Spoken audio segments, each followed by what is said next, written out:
Pa-review sa Fairy Skin Tinted Sunscreen. Sige, go! Ito yung sinasabi niya. Actually, 2 beses ko pa lang ito nagagamit. So, I think pwede na ako magbigay ng review. Meron siyang SPF 50 PA++++. So, good yon. Ito yung itsura niya, te.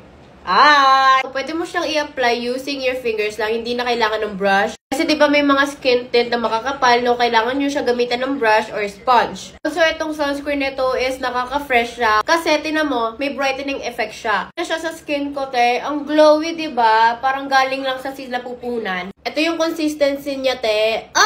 Dripping! Hindi siya masyadong thick. Hindi din siya masyadong runny. Ayan yung itsura niya, te. Tapos, pag pinakiramdaman mo siya, te, para siyang moisturizer. Para sa akin, okay to for everyday use. Yung mamamalengke ka lang, mag-grocery ka lang, papalabasin mo lang yung aso mo, yung mga ganon. Also, this product is super lightweight. As in, ngayon wala akong maramdaman sa kanya. Para ka lang naglagay ng moisturizer, tas natuyo siya, tas wala na, okay na. The only thing na hindi ako nag-agree dito is nakalagay dito medium coverage.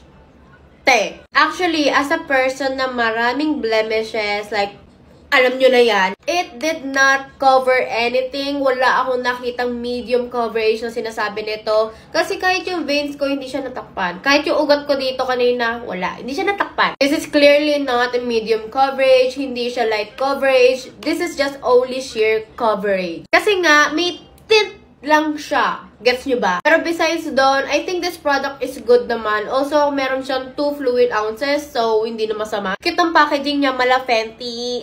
So, this is for the girlies na wala masyadong problem sa mukha. Yung kailangan nyo lang is onting glow. Yung gano'n, for everyday talaga.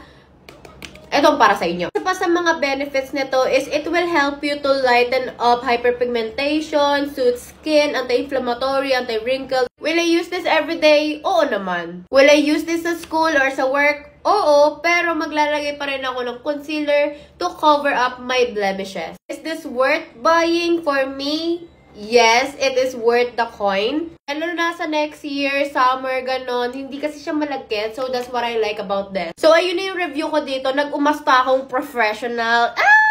Pero, as a user, drug. As a user, sinabi ko lang kung ano yung na-experience ko. I hope nakatulong ako and yun lang. Bye-bye!